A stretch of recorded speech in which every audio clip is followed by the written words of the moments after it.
Hey everyone, this is LuckySevenDX. Welcome back to Let's Play Okamiden. We're here in the extra videos where we're basically going to spend, I decided to just do one really long video because there wasn't really a good place to cut. We're going to spend this time doing all the extra stuff, which I'm going to admit the first 5 minutes or so are going to be a lot of lore, and then there's going to be showing off all the extra stuff we got for getting like all the masterpieces and stuff. All that stuff we saw at the end of the game, all those spells or whatever they're called that we got. I'll be showing off all those, including all the other extra stuff we get in a new game plus. And then I'll go through all the lore, including the antique descriptions, the enemy descriptions, and the history scrolls. So here we're gonna do guests from Ishaku first on the menu here. The first thing we get is we get a bunch of pictures basically of our journey, and also sort of a recap of Okami as well. And just pictures in general. Also pictures of all the companions we've had. So here's we sort of got through all the main stuff for our main tale, and then we got some the story of Okami is also sort of highlighted in here as well, with the flashbacks, Amaterasu. Now I want to play Okami again. That game was awesome, but I don't really have any plans to LP Okami anytime soon, unfortunately. But that's okay. And then we get some of Ison's paintings and a rare shot of Chibi looking serious. Oh man, that's just intense. I love all these little Chibi pictures. He's such an adorable little dog. Like, you don't realize how adorable he is until you realize, oh my god, he's freaking adorable. Like, this dude is adorable. He took down the god of darkness, but he's adorable. That doesn't really look any more realistic, actually. And then, of course, like I said, we get to the partners and other alternate forms, including, you know, we have Nagi Kuni there. We have the two forms of Nanami. You know, she had her hair down, then she has the form with the jewels. And obviously Kagura has two forms. That's pretty obvious. And also, obviously, Kurao does as well, because, you know, he has his whole flying form after he turns to the dark side of the Force. Kurao, I am your clone. And then Manpuku only gets one because he's Manpuku. He doesn't need more than one. And then we just get a bit of, we also get a bunch of the spirits as well, because spirits are pretty cool. So, yeah, that's just basically how this video is going to go. It's just going to be a lot of extra little lore stuff that we get to pick up along the way, which is pretty cool, I guess. I mean, there's sort of a New Game Plus mode. You keep, like, 90% of your stuff. I think the other things that don't stick around are... There's a few things that don't stick around. But you keep... if you do a New Game Plus, you'll keep all your health pots, all your ink pots, you don't keep your weapons, obviously, but you keep... I believe you keep the lucky coins you have. You keep all your masterpieces, all your enemy bios, all your antique bios, so you pretty much keep everything important, and this just gives you another chance to go through it, and it's going to be sort of easy mode, at least if you haven't unlocked everything, because there's some pretty broken stuff we're going to get. So yeah, just going through all the brush spirits. This one's kind of sideways-ish, but that's okay, and that's all of them. So, and then there's also a little sound test for the music, or, well, not really a sound test, just a music test, where we get all the different songs of the game, as you can see. I'll just sort of go down, you can just see all the different options you have to even mark it. I like to even mark it. And as you can see, if you press play, you can do that. If you press right or left, you would go to the next one or the previous one. So you can leave it playing. You just have to go back like that. So yeah, here's all the different areas. Also, all the different areas have one. Also, the Thundercloud one was also pretty good. You can go check that one out in a second too. Thundercloud. I do love this song. Definitely one of the cooler songs. We also have the events, so like all the different themes. You know, these are like all the musics that happen in the cutscenes, as opposed to like the area musics. Nothing really here. I think I want to play. I think nothing here seems to a real knee slapper. That's the funny music, I believe, if I remember correctly. So everything must end. What is this? Oh, I guess this is like sort of creditsy, or that's like one of the ending themes. And End to Yami is just your normal battle music, and then we have, like, you know, boss fight music, and we have the King Fury music, and I believe, which one is this? The Akuro Beaten, I believe, is the final boss music. Yes, it is. So they do have all the songs. It's just sort of a matter of getting used to which title's which, I guess. The Gura Shuffle. I don't feel like showing that off. So I do love this theme, though. But yeah, that's your gifts from Ishaku right there. So, I'll find it. I bet I could probably have music during the pictures if I want to. Also, paw print. So, what we're going to quickly do here is, as you can see, select skips you through the scenes. So, I'm just going to keep pressing select. And we're going to sort of skip through the scenes here, because, you know, there's absolutely no reason to watch, like, the 10-minute long opening. So, nope. Can we go on to the actual game? Nope. if they make it through all these cutscenes. Like I said, if you need to see these, obviously just restart the LP. Nothing's changed. The plot doesn't change in the slightest in New Game Plus, as far as I'm aware. The only changes are the items you'll have, pretty much. So, continuing to cut until we finally get to the battle, which I believe is right here. Indeed. So as you remember, Isun sort of... You don't need to teach us how to fight? No, we really don't need this. We really don't need this. That's okay, Isun. That's okay. So, as you can see, we have all 10 of our health, our inks right now. So, our inks. Our solar units. There we go. But we also get the Providence Crystal, a weapon you get for, I believe, if you get all the masterpieces, I think you get it, something like that. We also have string beads, which will basically make it so we never take damage and never lose ink. So we have unlimited health, unlimited ink, and a weapon that's just ridiculous as hell. These spells I'll show off after the battle. So let me go ahead and demonstrate this Providence Crystal for you, because this thing is broken as all hell. Although while I'm here, as you can see, we have all our antiques. We're going to have all our masterpieces. They're already complete. And we'll still have all our enemies as well. And do we have anything else? Do we have all the history? No, we don't. But I'll figure out. I can show them off in a different way as well. Well, we already know what these are. These are just the whole scroll things. Nothing important. At least I don't think there's anything important there. I should check to make sure that there's nothing important there. But as you can see, the Providence Crystal, it's a long-range ability that just does massive damage, and and even the fully charged attack will actually charge it up. The fully charged attack will also have elemental attacks as well, so you can freeze enemies, you can do the full paralysis status. Basically, this thing just destroys the game, because it's a long-range weapon that just does massive damage in one hit. You can pretty much destroy anyone with the item. So, it's pretty broken. It's pretty much designed for you to go easy mode in this game, so it's an awesome New Game Plus weapon. It's so much fun to use, because you just like, boom, and things explode. But, it is pretty darn broken. Anyways, we do have to quickly make it through this cutscene, then I can show off the spells quickly, so, let's go ahead and just quickly take care of this. Draw a little sunrise thing. It looks a bit more like a D, and I can't even draw a sunrise correctly. This is beginning of game, dude. Why do you not know how to do this properly, dude? Whatever. Whatever. Not even mad. So, yeah. Just draw the sun. Ethan's gonna do his little happy dance. We're gonna make it through this cutscene, because this cutscene's annoying. Can we actually get to the part where I can show off the stuff? Come on.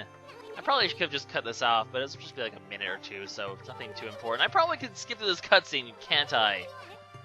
Yeah, I should probably... I completely forgot to skip this cutscene, didn't I? Yeah, like I said, this is post-commentary as usual. So, oops. I totally am the most cleverest person. Oh, there we go. Okay, so, that skip button. Gotta remember to use that. Anyway, no, we don't need to know about the ink pots. I know that we have like 10 ink pots. That's okay, because we're only supposed to have 3, but we have 10 of them. That's okay, because ink pots and blah, blah, blah, blah, blah. Talking really fast. I don't even know why. Can we just make it to the part? No. And this one shows that we have 3 and 3, which is totally not even true. Isun, you are a liar and a fraud, sir. Anyways, Sunrise Scroll, we already know how that whole thing works. I wanted to see if I could get the sun thing to work here, but for some reason, maybe I guess I can't, because it's not an opportunity to. It's already daytime. I wanted to show that off just to show that we have unlimited ink, which we do, but whatever, not important. So, while I'm here, we're going to go ahead and show off all these things, which are basically different skins for Chibi.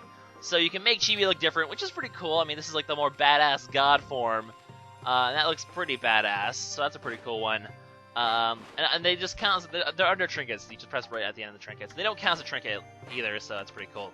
Artist one, this one's definitely one of my favorites, because you're wearing this really cool armor, and you have the little reindeer hat-ish sort of thing.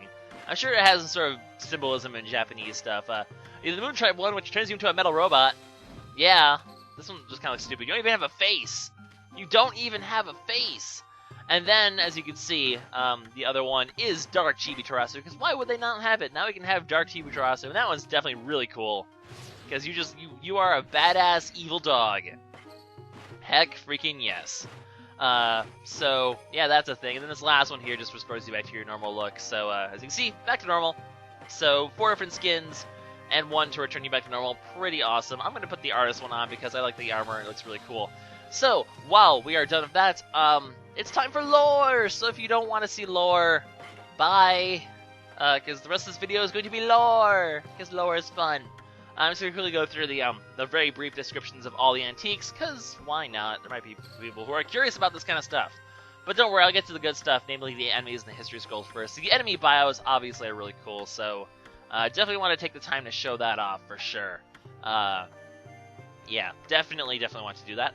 So, just quickly get through these antiques here, and we'll be good to go. We got a bear carving, pretty awesome. Really nothing too special for all these descriptions. No, I mean, they're just descriptions. They're very brief, very simple sort of stuff. Pearls and anime toys and hollow statues and evil pipes, and all sorts of fun stuff. So there we go. That's all the antiques. Now, for like 20 minutes of enemies, pretty much. Well, no, we have the history schools as well, but like probably about 15 minutes of enemies and 10 minutes of other stuff because craziness. So yeah, most of these things will be like demons that are jealous about something or other, and that's why they want to destroy all humans. Something like that. It tends to be the very general gist. I really don't know what to talk about for like the next 23 minutes. Oh my god. Because this is mostly just going to be like stuff about the toads and all these enemies. They are angry about merchants, and that then they became, I don't know, they like ripped off merchants, and they became angry, so they became spirits, and then they got eaten by the Witch Queen. And then we have the white toads. They're usually pretty cool, except when they fight sun gods. Oh, well, ain't that just an inconvenient kick in the pants? Like I said, you have to kill these enemies in order to get them in your bio. Once you have them all, you get one of the spells. I don't know which one goes to which, to be honest. Because I always get all of them together, because I do 100% runs. Because I don't want to play this game twice. I mean, the ending's cool and all, but like you have to go through like the whole bad part. And unfortunately, you have to read. You should probably read everything before you end the game, because you don't actually get all the history scrolls, which is unfortunate. Also, as you can see, a lot of these things will hint as to how to fight these guys sometimes, a bit vaguely sometimes. But like for example, that one's like slash the guy. Well, okay, that was obvious enough. Okay, that all who failed to show respect it. Well, I respected them. They still wanted to hurt me. Whatever. And then they have the ice boulders. They're cold. They're angry. They can freeze people just by brushing against them. That kind of sucks. And apparently these are all about humans who don't. Basically, humans are dicks, and thus demons happen to take revenge. That's basically the gist of what 90% of these things are going to be about. Also, there's going to be just random stone statues that are like, hey, I can fly and do whatever I want, but that's okay. Because for some reason, a desire to fly turns into a desire to kill people. Okay. Sure. Why not? Anyways, blue wildfire. They're pretty cool, except that they're fire, so they're actually pretty hot. So we'll go with hot instead. That seems like a better option. This is going to be the worst commentary ever. I don't even know why I'm commenting over this. I could just, like, show it silently. Put some crazy techno music in the background. We can have the lore event. This is kind of a bit boring music to even have in the background. This is the sleepy episode, guys. Why are you still watching this video, guys? Do you guys really care that much about the Okamiden lore? Stop watching this video. It's okay, I'll forgive you. Don't waste 20 minutes of your life. Go watch a video by someone else. I don't know. This is the worst. But, you know, I did want to make sure I thoroughly showed all these things off. So, will that come from a fox? Be the nine-tailed fox in Okami? I don't know. Who knows? Who even knows? And these are gargoyles who are basically like, screw you guys, I'm joining the demons, because, you know, these guys are douchebags, but that's okay. This is definitely one that actually shows the hint off. As you can see, it's a very long description. Because it's like, you have to remove its lid. In order to remove its lid, you have to do stuff. However, in order to, you already know how to defeat it because you already defeated it to get in this thing in the first place. The hints really apply to the scroll enemies a lot better, as you'll see. Anyway, that's sort of your hint as to that's the story behind why taking off its lid kills it. I don't know. And this gargoyle didn't even need to be convinced. He's like, I'm just gonna be a douchebag. The end. The end. I do love these guys. So they're just like, we just want to like toss humans around all day because we'll just stalk them forever until they're dead, or until a dog slashes us to death. That also is another option. These ones are a bit creepy too. Like this, especially this one. This one's like, we've never found love, so I'm gonna cut off everyone's hair because that never grows back, you know. No, hair never grows back, man. Once you cut off someone's hair, that's just permanent. They're gonna be bald for the rest of their life. Bald is beautiful, man. Bald is beautiful. Okay, maybe not, but well, I'm just kidding. Seriously, don't judge people because they're bald. That's silly. I like these enemy descriptions though.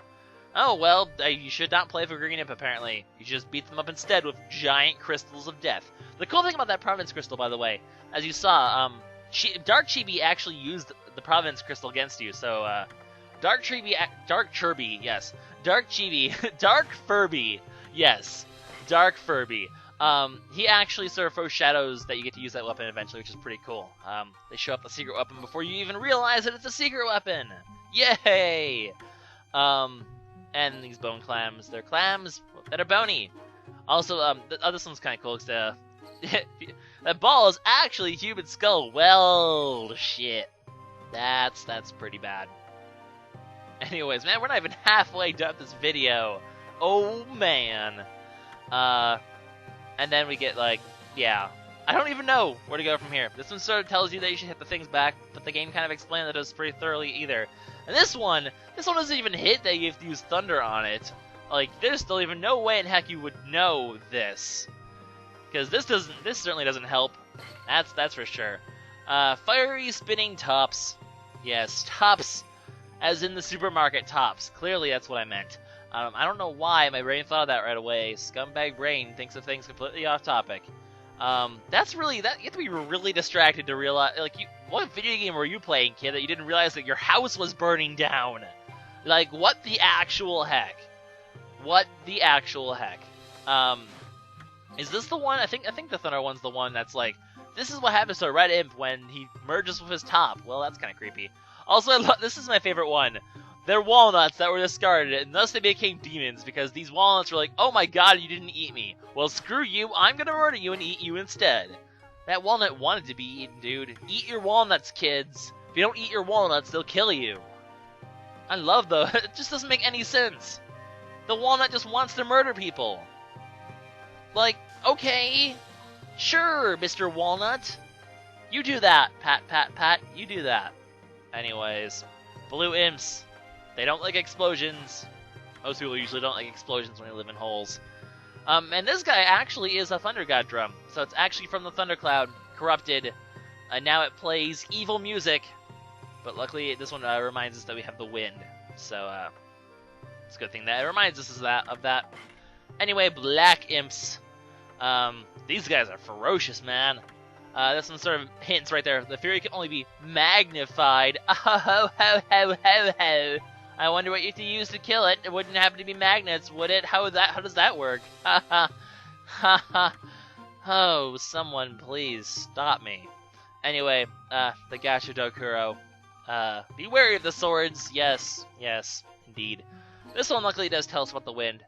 So as you're gonna see in a second, it will warn you that, or it won't warn you, but it'll tell you, hey, wind is a good thing. So I don't know if it's possible to kill without using wind, actually. I'm pretty sure it's possible to kill it without using wind. Because what if you didn't know about that? How would you beat it? I don't know. I don't really know. The old Green Imp can't really do much, but he can carry disease. Then again, doesn't everyone carry disease? I mean, people who have disease in them will carry the disease. I don't know if imps or not. And these guys, they have the thing, the guitar thing. They will, and they're also alcoholics. Yay! Alcoholics. Anyways, so fire beasts, they are pretty scary, and also their descriptions are very short. So, three-face top, a toy that no one wants to play with. Remember, kids, play with all your toys. Play with, it's like Toy Story 4, the story of the evil top that wanted to kill everyone. Because, you know, Toy Story obviously is a movie about demons. I mean, look at all those toys, they're clearly possessed.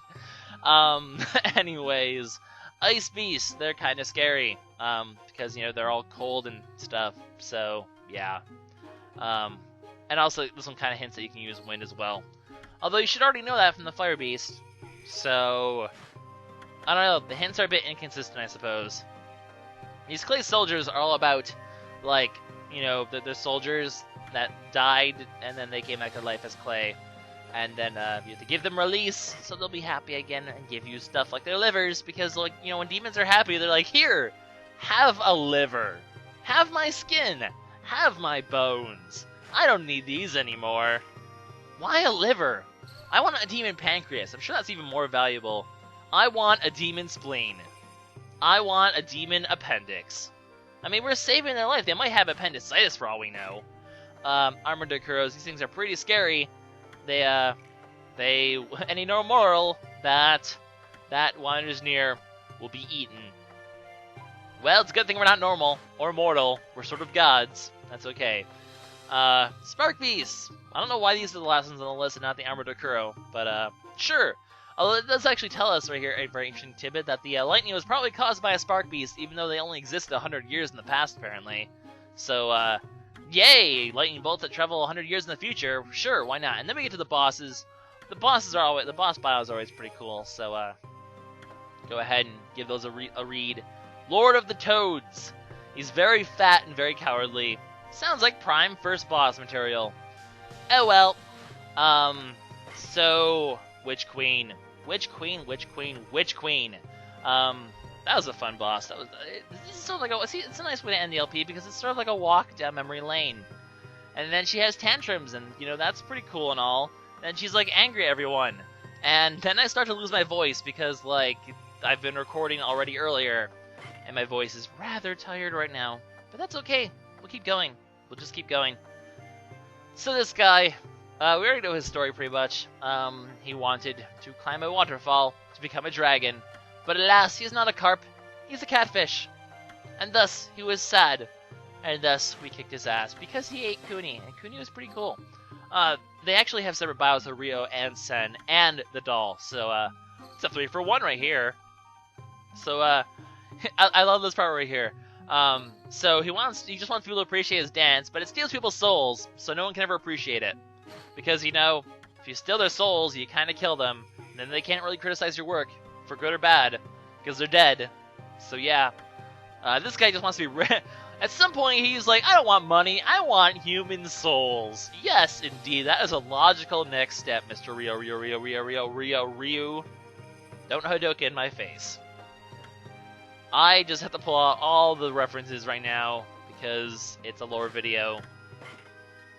Just sort of sitting here, staring at text. This guy, he's a puppet. And they'll actually say right here in a little bit that he pretty much needs to have a whatchamacallit. What am I even trying to say? He needs to have a Miko in order to beat him. So the good thing we happen to have a Miko with us, else we would have been kind of all sorts of screwed. And this is the guy who we had to fight to get the wings back. He actually technically counts as a boss, apparently. Yay! He's a collector of strange things, and people apparently depend on him. He's apparently popular among the ladies. Bow chicka wow wow. Imp's apparently a hottie. Hottie Imp. His book on anti-aging. He's a very helpful member of society. This guy actually has a bio as well. So, Dai Darabachi. I've heard that name before.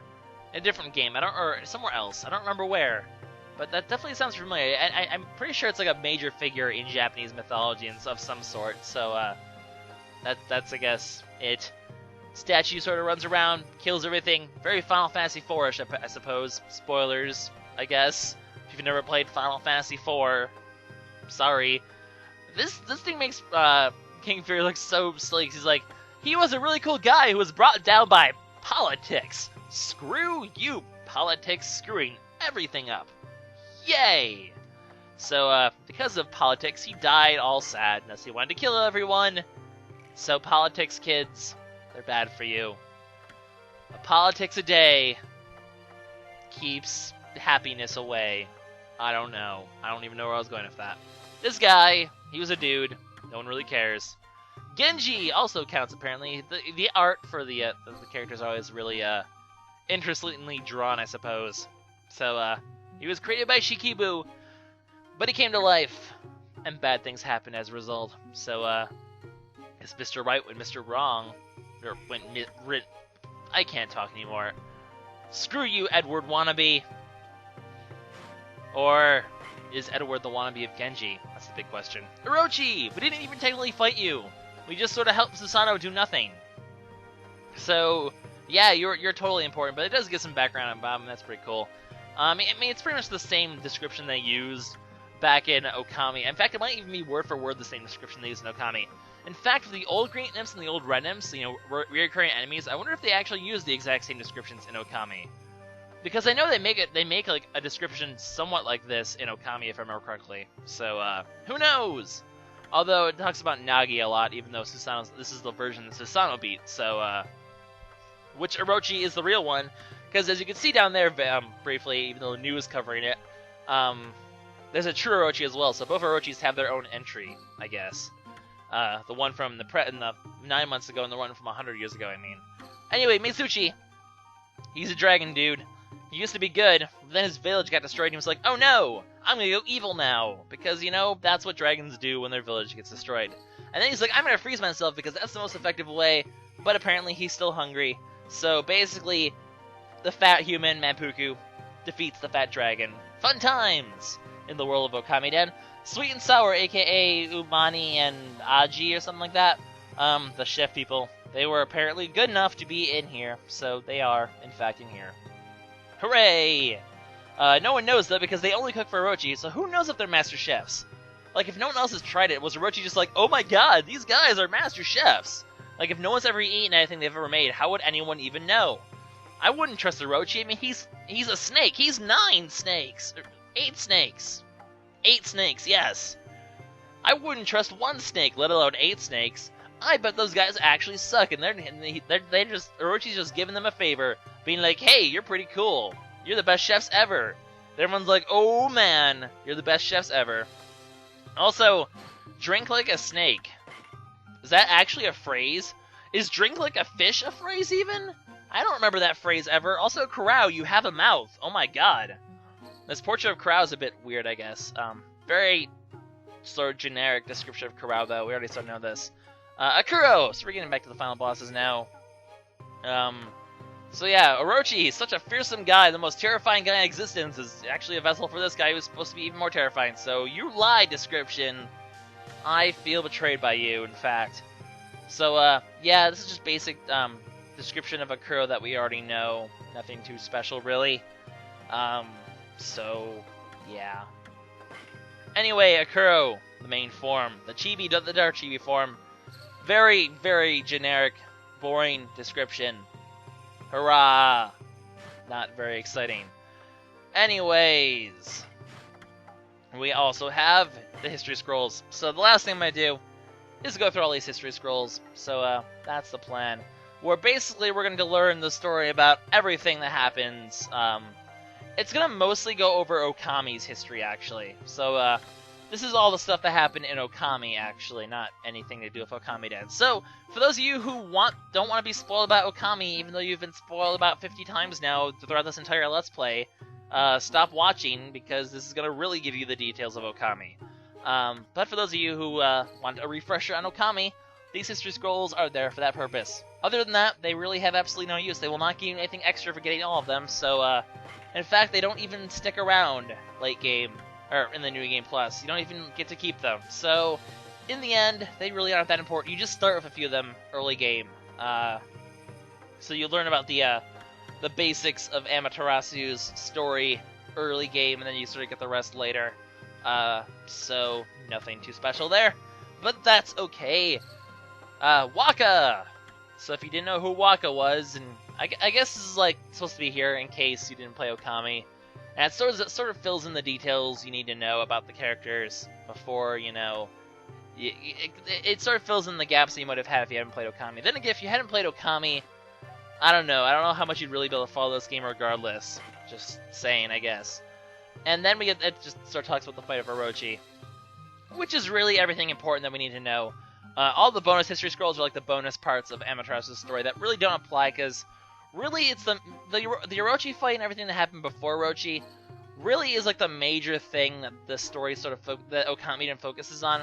Like the whole Ninetales thing and the whole Snowy Mountains thing really wasn't that important in the end. So yeah. Anyways, as you can see, we don't really have the rest of the history scrolls, so we're gonna have to go back in time and through the magic of save states, we're gonna go ahead and access the past. So, yay! Back here where we have the rest of the history scrolls. Yay for the magic of time travel. Time traveling to the future, which is actually in the past, but it's our future, but it's the past, and stuff.